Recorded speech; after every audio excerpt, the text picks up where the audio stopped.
तो चले स्टार्ट करते हैं सत्य की तलाश में किताब की, जो कि डॉक्टर प्रशांत काकोड़े ने लिखा। उस किताब की पंचम अध्याय की शुरुआत करते हैं।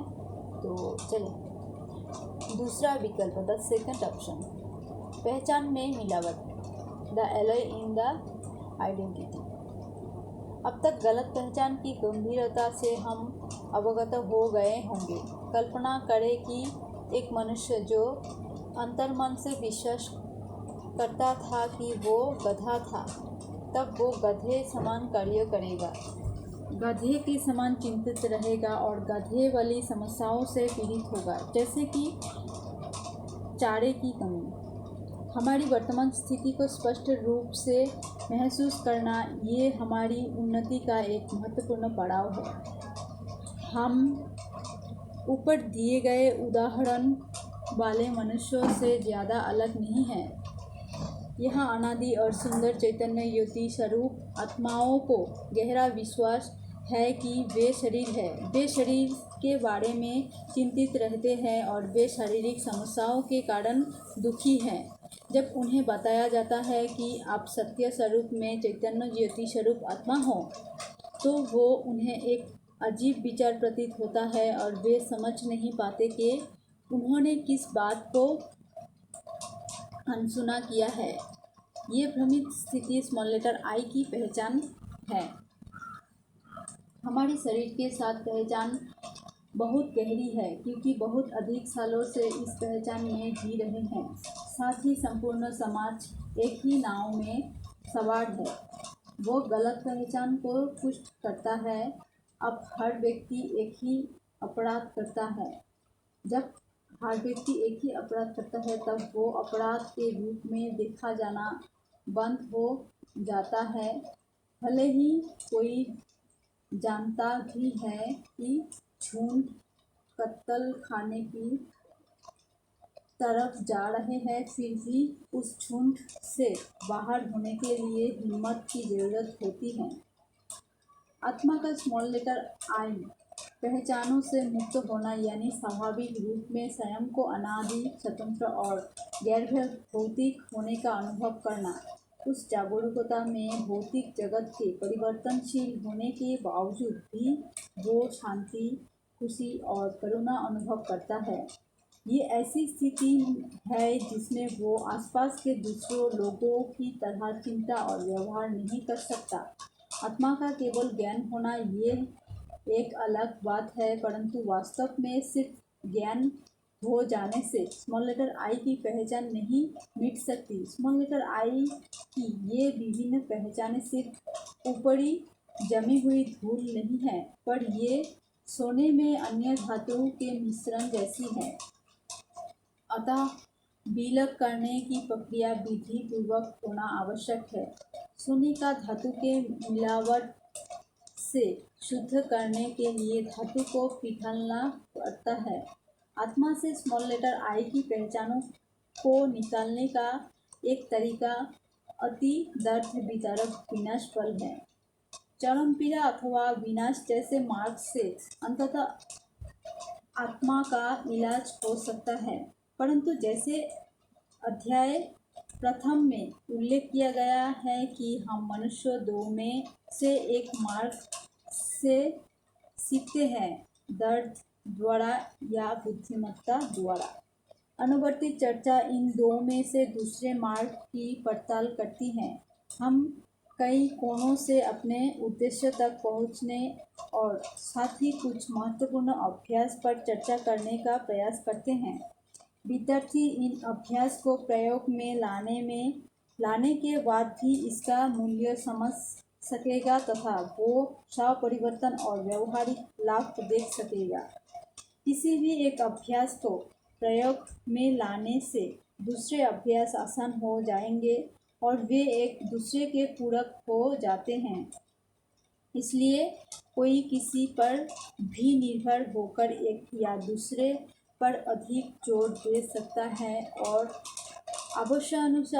आवश्यक अनुसार जिस समय जो ठीक लगे उस हिसाब से उनमें से किसी भी अभ्यास का उपयोग किया जा सकता है। लक्ष्य यानी कि द ऑब्जेक्टिव। व्यक्ति की वर्तमान मानसिक स्थिति दिखाता है। चित्र 14।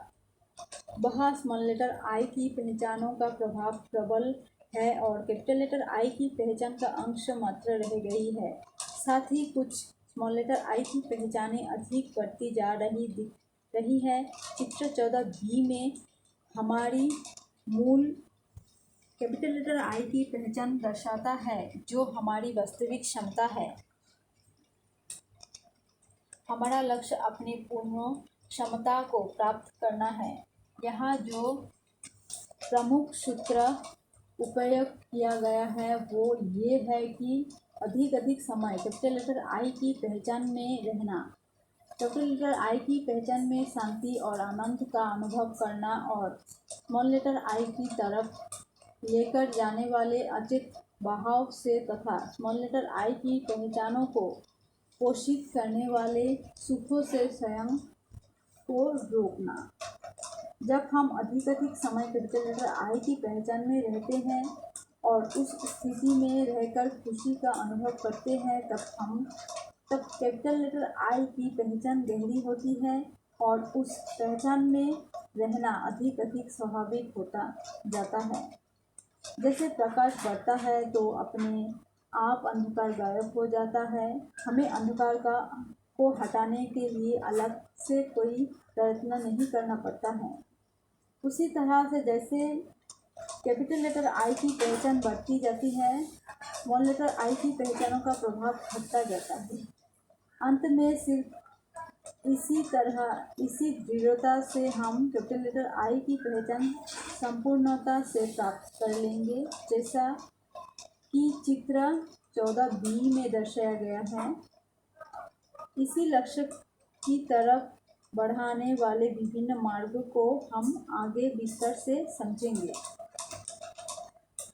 आत्मा और शरीर, सोल एंड द बॉडी। आज के युग में यदि हम लोगों की विभिन्न पहचानों का अध्ययन करेंगे तो पाएंगे कि उसकी सबसे मुख्य पहचान शरीर के साथ जुड़ी हुई है। हर एक अपने बारे में शरीर की रचना के आधार पर सोचता है, आकार, लिंग, रूप, ढंग इत्यादि। दूसरे शब्दों में कैपिटल लेटर आई स्मृति के लिए सबसे बड़ा प्रतिस्पर्धी शरीर पर आधारित पहचान है।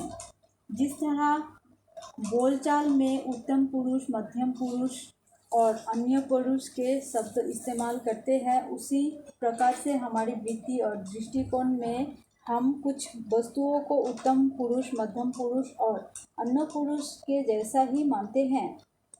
जिन व्यक्ति अथवा वस्तु के ऊपर हम पहचान बनाते हैं, उनसे अक्सर हमारी धारणा में उत्तम पुरुष के रूप में ही व्यवहार किया जाता है। जिनके प्रति हमारा दृष्टिकोण या वृत्ति मध्यम पुरुष या अन्य पुरुष की होती है, उनके ऊपर समान तीव्रता से पहचान बनाने की संभावना कम हो जाती है। उदाहरण के तौर पर जब व्यक्ति कहता है कि मैं कुर्सी पर बैठा हूँ, तब कुर्सी अन्य पुरुष के दृष्टि से देखी जा रही है और वो कुर्सी के साथ पहचान नहीं बनाता है। हालांकि हम देख सकते हैं कि उसने शरीर के साथ पहले से ही पहचान बना ली है कि सच में तो शरीर कुर्सी पर बैठा है और वो शरीर के लिए मैं शब्द का इस्तेमाल कर रहा है, अर्थात वो शरीर के लिए उत्तम पुरुष सर्वनाम लगा रहे हैं। यदि हम शरीर के साथ बनी हुई पहचान को तोड़ना चाहते हैं तो हमें शरीर को अन्य पुरुष या मध्यम पुरुष के श्रेणी में लाना होगा। उसकी वृत्ति एवं अभिव्यक्ति ऐसे होगी: मैं शरीर को कुर्सी पर बैठा रहा हूँ, मैं चल रही हूँ के बजाय मैं शरीर को चला रही हूँ, अथवा मैं खा रही हूँ के बजाय मैं शरीर को खिला रहा हूँ। इस अभ्यास से व्यक्ति शरीर से काम करते हुए भी अशरीरी होने का एहसास करता है। ये वृत्ति लगभग सभी कर्मों करते हुए रख सकते हैं। उदाहरण के लिए कोई स्वयं को कह सकता है कि ये शरीर यहाँ आराम कर रहा है, मैं अब शरीर को जगा रही हूँ, मैं इसे घुमा रही हूँ, मैं इसे चला रही हूँ इत्यादि। ये ऐसा है कि कोई शरीर के पीछे खड़ा होकर शरीर को अन्य पुरुष के दृष्टि से देख रहा है। आत्मनिरीक्षण एवं स्व अवलोकन। जैसे पहले विदित किया था कि पहचान बनाने का कार्य सतत हमारे अंदर चलता रहता है। ये एक सूक्ष्म कार्य है, इसीलिए सामान्यतः लोग समझ नहीं पाते कि ये पहचान उनके ऊपर छाई हुई है और वे ना इसे जानने की परवाह करते हैं कि किस प्रकार बार बार समय के साथ उनकी पहचानें बदलती रहती हैं। हमारे लिए एक बहु उपयोगी अभ्यास है कि हमारे इस आंतरिक कार्यों का निरीक्षण करना और समय समय पर अपनी पहचान को समझना। हम कितनी बार स्वयं को गैर भौतिक रूप में और सुरक्षित ज्योति बिंदु होने की चेतना में रहते हैं।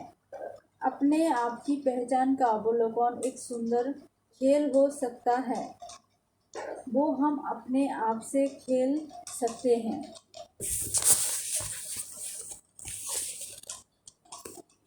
अनुभव से हम जानते हैं कि किसी भी तरह का कष्ट हमारी सीखने की क्षमता को बढ़ाता है। उन क्षणों के अंतर्गत हमारी पहचान को समझने के प्रयास बहुत अधिक फलदायी हो सकते हैं।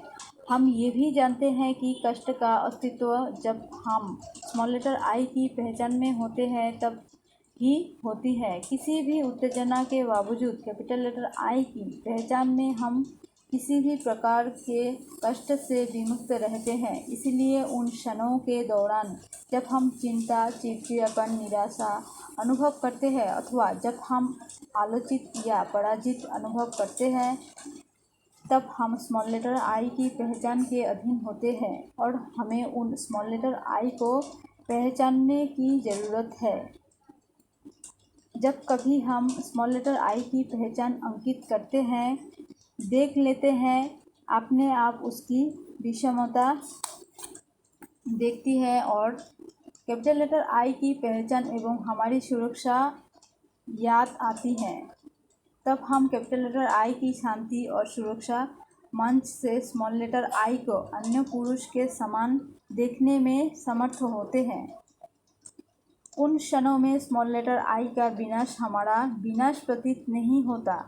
तत्काल हम चिंता, क्रोध या निराशा से मुक्ति या अनुभव कर सकते हैं। इस प्रकार स्मॉल लेटर आई का अवलोकन अधिक महत्वपूर्ण है और अचूक यथार्थ अवलोकन कर पाना आधा यंग जीतने जैसा है।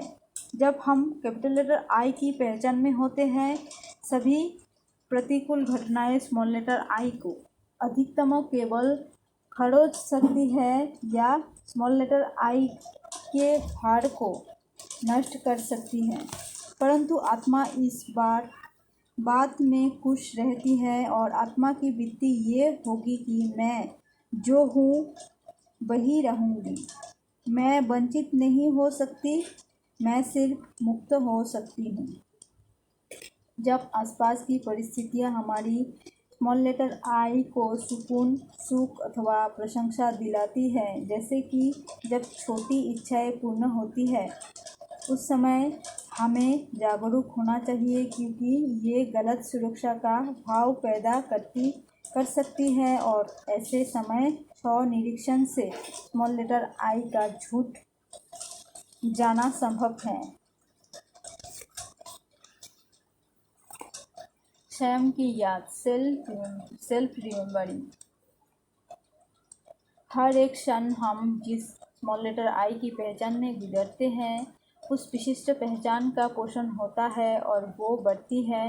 इस विशिष्ट पहचान का पोषण होने के कारण खुशी अनुभव होती है और उसके दौरान हर एक क्षण वो पहचान बढ़ती है और प्रबल बनती है। इसी कारण प्रबलता के विभिन्न स्तर को दिखाने के लिए स्मॉल लेटर आई को विभिन्न आकारों में दर्शाया गया है। एक व्यक्ति की प्रबल या प्रधान पहचाने दूसरे व्यक्ति से भिन्न होगी। उदाहरण के लिए एक व्यक्ति अपने पेशे के साथ बहुत ज़्यादा तादात्म्य स्थापित करता होगा तो दूसरा व्यक्ति उसके धर्म से करता होगा और वो अपने पेशे के अहंकार से लेकर कम चिंतित होगा। कोई पहचानें दूसरों से ज़्यादा प्रबल क्यों होती हैं?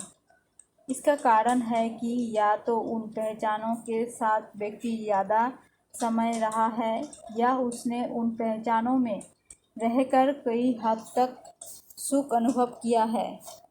व्यक्ति के आसपास की वस्तुएं या उसकी भूमिका के साथ तादात्म्य स्थापित करने के लिए उनके प्रदान की हुई प्रशंसा, सफलता और महिमा बहुत बड़ा प्रलोभन बन सकती है और वो उनसे सुख अनुभव करता है।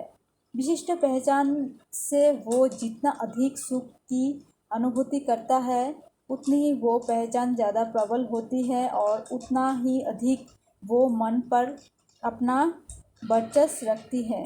ये स्पष्ट करना जरूरी है कि सफलता और महिमा अपने आप में गलत नहीं है, पर वो जब हमारे सुख पाने का आधार बन जाती है तब हम गलत पहचान का पोषण करते हैं। स्वाभाविक रूप में से और सदा स्वयं की अनादि शांत चैतन्य यति स्वरूप होने की चेतना को जागृत रखकर आंतरिक खुशी, संतुष्टता और स्नेह अनुभव करना संभव है। अनेक वास्तविकताएं और भूमिकाओं से जुड़े रहते हुए भी उनके साथ तादात्म्य स्थापित नहीं करना भी संभव है। यदि हम इस स्थिति का आनंद लेना चाहते हैं तो कैपिटल लेटर आई की पहचान, जिसका वर्तमान अस्तित्व बिल्कुल नहीं के बराबर रह गया है, उसकी प्रबलता को उतनी हद तक बढ़ाना होगा कि हम स्वाभाविक रूप से कैपिटल लेटर आई की पहचान में रह पाएंगे। मन में पहचानों में ऐसा परिवर्तन लाने के लिए हमें वही प्रक्रिया करनी होगी जिसके द्वारा प्रथम स्थान से स्मॉल लेटर आई का प्रबल हुए थे। हमें आत्मा होने के चेतना में यानी कैपिटल लेटर आई की पहचान में अधिकतम समय बिताना होगा। हमें ऐसे पलों का संग्रह करना होगा। कैपिटल लेटर आई की पहचान में जागरूकता में बिताया गया हर एक सेकंड कैपिटल लेटर आई की पहचान को पोषण करता है और उसकी प्रबलता को बढ़ने में सहायक होता है। इस अभ्यास को स्वयं की याद अथवा आत्मस्मृति कह सकते हैं। मेहमान होना, बीइंग ए गेस्ट। हम देखेंगे कि जब कोई ये मानता है कि वो कोई वस्तु का, शरीर का या किसी अन्य व्यक्ति का मालिक है, तब समय बीतने के साथ उनकी पहचान बढ़ती जाने की संभावना होगी। जिस परिस्थिति में मेरा या मेरी की भावना नहीं है, पहचान बनाने की संभावना भी वहाँ कम होती है। जैसे मैं किसी के घर में मेहमान हूँ, वहाँ कई सुंदर वस्तुएं हो सकती है और चारों ओर से उन वस्तुओं की बहुत प्रशंसा हो रही है, परंतु ऐसा नहीं होगा कि मैं उस प्रशंसा से प्रभावित होऊंगा। इसी प्रकार उन वस्तुओं की बुराई की जाती है तब मुझे ऐसा नहीं प्रतीत होगा कि मेरी निंदा की गई है।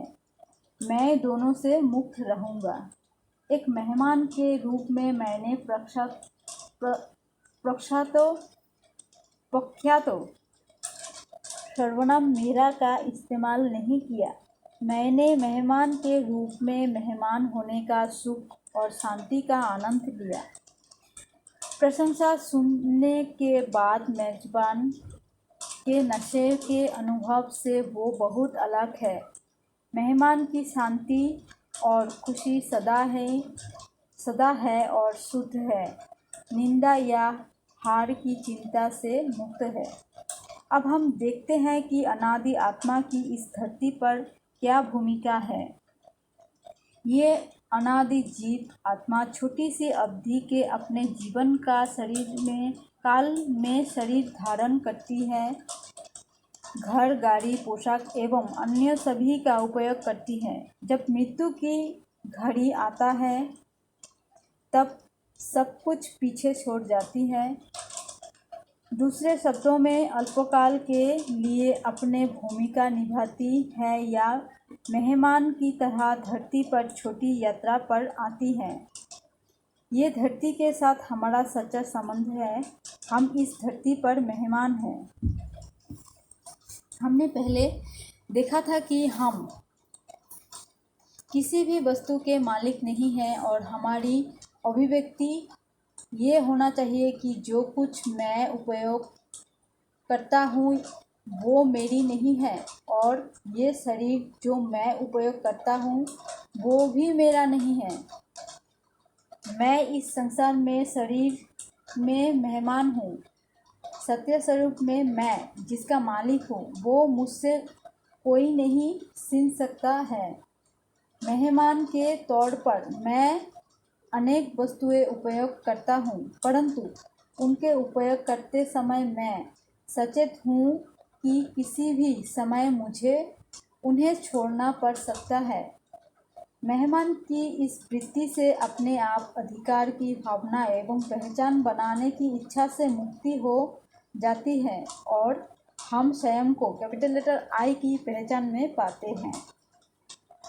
जब भी हम स्वयं को धरती पर मेहमान समझेंगे तब हमें ये शुद्ध भावनाएं अनुभव होगी और जब हम कार्यरत होंगे तब हमारे कर्म करुणा और खुशी से प्रेरित होंगे। मेहमान के समान हम स्वतंत्रता एवं शांति का अनुभव करेंगे, परंतु हम बेपरवाह भी नहीं होंगे। शुद्ध करुणा भाव हमें लापरवाह नहीं बनने देगा। हम कई मूल्यवान वस्तुओं से जुड़े हो सकते हैं और हम उनका उपयोग करते होंगे अथवा कईयों की देखभाल करते होंगे, परंतु हमें हमेशा याद होगा कि हमारा कुछ भी नहीं है और हम इन संपत्ति के मात्र ट्रस्टी हैं। हम इनका उपयोग सबके अधिकतम फायदे के लिए करुणा के भाव से करेंगे। करुणा युक्त जीना हमारी सर्वोच्च खुशी होगी। निकट के संबंधी या बच्चे भी मेरे शब्द से या अधिकार के दृष्टि से नहीं देखे जाएंगे, परंतु ट्रस्टी होने के नाते उनकी देखभाल हम अधिक उचित रूप से कर्तव्य समझकर करेंगे। कोई भी किसी का मालिक नहीं। प्रेक्षक यानी कि साक्षी दृष्टा, द ऑब्जर्वर। आत्मस्मृति के किसी भी अभ्यास के लिए शरीर को अन्य पुरुष के दृष्टि से और बिना अधिकार की वृत्ति से देखना अनिवार्य है। स्वयं को शरीर में एक मेहमान के जैसा देखने का अभ्यास करने का हमने पहले उल्लेख किया था। इसमें शरीर को अन्य पुरुष की दृष्टि से अंततः स्वाभाविक रूप से देखा जाता है, क्योंकि आत्मा शरीर के अंदर मेहमान है। इसके आगे एक कदम और बढ़ सकता है, जैसे कि मेहमान किसी विशेष घर के अंदर से घर की खिड़कियों से बाहर शहर की ओर देख रहा है, उसी तरह हम इस शरीर को घर के रूप में और आँखों को घर की खिड़कियों की तरह समझ सकते हैं। इस तरह ये अभिव्यक्त होगा कि आत्मा एक मेहमान है जो इस शरीर की खिड़कियों से बाहर की ओर देख रही है। मैं इन खिड़कियों के बिल्कुल पीछे बैठा हूँ। मैं इस शरीर सहित बाहर की दुनिया को इन आँखों रूपी खिड़कियों से देख रहा हूँ। इस अभ्यास से हम सहजता से और स्वाभाविक रीति से कैपिटल लेटर आई की पहचान में आ सकते हैं और उसे बनाए रख सकते हैं। अभिनेता और भूमिका, the actor and the role. अब तक हमने देखा कि हम भौतिक वस्तुओं के साथ कैसे पहचान बनाते हैं। हम ये भी जानते हैं कि हम जो विभिन्न भूमिकाएं अदा करते हैं उनके साथ भी पहचान स्थापित करते हैं। शरीर का उपयोग करते हुए भी आत्मा शरीर में प्रवेश करने से पहले जैसे थी वैसे ही रहती है,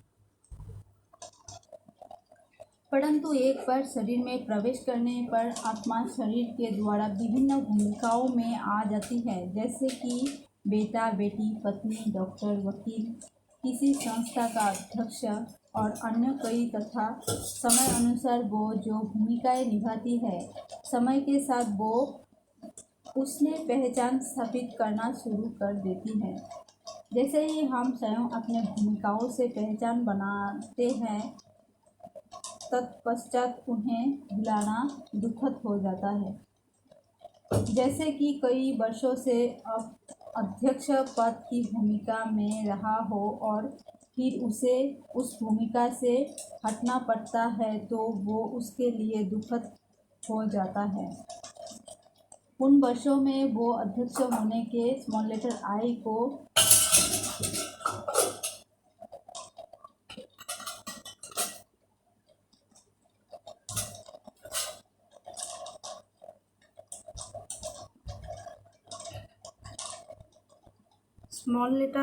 को पलता पोसता रहा और अब लगता है कि उस स्मॉल लेटर आई का विनाश हो गया है। उसी प्रकार जब कोई माँ स्मॉल लेटर आई के रूप में गहरी पहचान बना लेती है और अचानक बच्चे को खो देती है, तब वो अत्यधिक दुखी हो जाती है, क्योंकि माँ होने के स्मॉल लेटर आई को मार दिया गया है और ये मौत दर्दनाक है।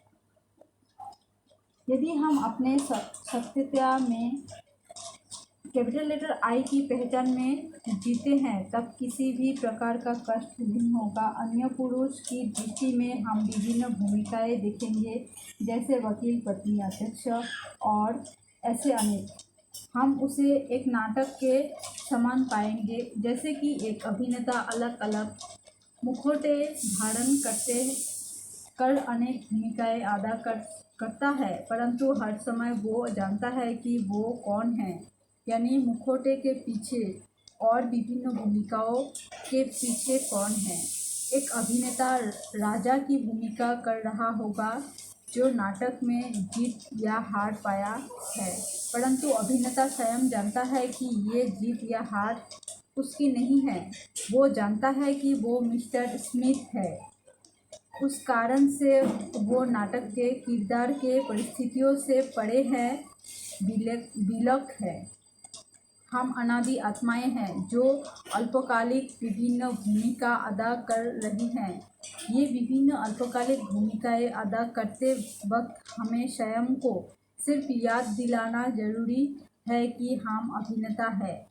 जो भूमिकाएं हम अदा करते हैं उनके पीछे हम आत्माएं हैं। विभिन्न अभिनेताओं की विभिन्न भूमिकाएं हैं।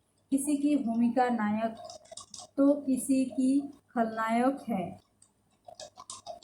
दूसरा व्यक्ति जो भूमिकाएं निभा रहा है उसके आधार पर हम उसे नहीं आंकेंगे और हम अपने आप को भी नहीं भूलेंगे कि इन भूमिकाओं के पीछे कौन है। अभिनेता नाटक में जब अपनी भूमिका निभाता है, तब उसके चारों ओर चल रहे नाटक के ऊपर भी वो नज़र रखता है तथा नाटक के विभिन्न दृश्यों की सराहना भी करता है। वो नाटक का प्रेक्षक भी है। वास्तव में कोई भी अभिनेता हमेशा नाटक का प्रेक्षक ही होता है, जिसमें वो किरदार भी शामिल होता है जिसे वो स्वयं निभा रहा है। हम सभी ने कभी न कभी नाटक के प्रेक्षक होने का अनुभव किया है। प्रेक्षक एक विशेष शांति और खुशी का अनुभव करते हैं और वो शांति का एहसास नाटक में किसी के साथ भी पहचान ना बनाने की वजह से होता है। यदि हम नाटक में भूमिकाओं अथवा घटनाओं के साथ पहचान नहीं बनाते हैं तो तब हमें कौन सा किरदार मिला है तब अथवा हम कौन सी भूमिका अदा कर रहे हैं उसकी पहचान किए बिना हम इसका आनंद ले सकते हैं। कौन जीतता है, कौन मरता है या जो कुछ भी हो रहा है, हम नाटक की घटनाओं को देखने के लिए उत्सुक रहेंगे और उनके सामने आने पर उनका आनंद लेंगे। पर जब नाटक के किरदार से पहचान बनाने लगते हैं, विशेष रूप से जो किरदार हम निभा रहे हैं, हमारा शख्सियत दृष्टा होना समाप्त हो जाएगा। ये स्थिति गंभीर भ्रम के रूप में वर्णित होगी। तब हमारी खुशियाँ उस किरदार के भाग्य पर निर्भर हो जाएगी। हम चिंतित हो जाएंगे ये जानते हुए कि उस पात्र के साथ क्या होने वाला है और हमारा समभाव की स्थिति से नाटक का आनंद लेना बंद हो जाएगा। हम कुछ घटनाओं से अथवा उनके अंतिम परिणाम आने पर क्रोधित व परेशान हो सकते हैं या हम स्वयं कुछ घटनाओं को देखकर विरोधी भी हो सकते हैं। पहचान बनाने का इच्छाओं का जन्म होता है और इस कारण हम नाटक के घटनाओं पर शर्तें थोपना शुरू कर देते हैं। इस बेहद के सृष्टि नाटक के हम अनादि प्रेक्षक हैं, इसलिए इस धरती को रंगमंच के रूप में देखना होगा और नाटक के विभिन्न किरदार, हमारी भूमिका या स्वयं घटनाएं, इन सबसे पहचान बनाने रंगमंच पर होने वाली अनेक घटनाओं को हमें देखना होगा। थोड़े मिनटों के लिए भी यदि हम प्रेक्षक बन जाए तो उस दौरान हम अपने आप कैपिटल लेटर आई की पहचान में आ जाएंगे। फलतः जब हम कर्म करेंगे, हम कैपिटल लेटर आई की पहचान में रहकर कर्म करेंगे। हम अपनी भूमिकाओं को अन्य पुरुष की दृष्टि से देखेंगे और भूमिकाएं अदा करते हुए हमारी स्थिति शांत होगी। स्वयं को याद रखने की विभिन्न तरीके। Different approaches towards self remembering. हमें स्वयं बारंबार हमारे सत्य स्वरूप का अनुभव करना है। हम अनादि शांति स्वरूप, स्नेह स्वरूप, सूक्ष्म ज्योति स्वरूप है। हम अति सूक्ष्म चैतन्य ज्योति स्वरूप, सितारे, पवित्रता, शांति और आनंद से भरपूर हैं। ये सही रीति से स्वयं की याद अथवा आत्मस्मरण है, परंतु अलग अलग समय अलग अलग अभ्यास करने से ये स्थिति बनाने में मदद मिलती है।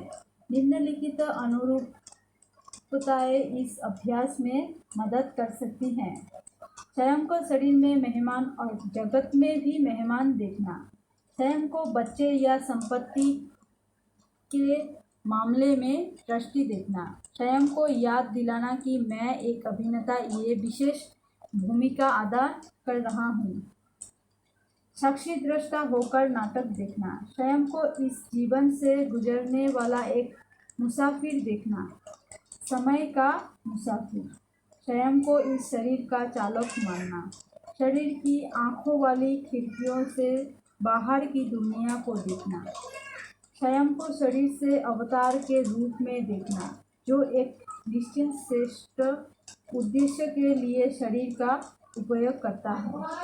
स्वयं को याद रखने के लिए हम जितना समय व्यतीत करते हैं, उसे बढ़ाने के लिए और विस्मृति में असत्य पहचान बनाने के और जाने के बहाव में बचने के लिए उस परिस्थितियों और समय के लिए उपयुक्त विभिन्न दृष्टिकोणों का उपयोग हमें करना होगा। योग का अनुभव। तो यहीं पे पंचम अध्याय की समाप्त होती है।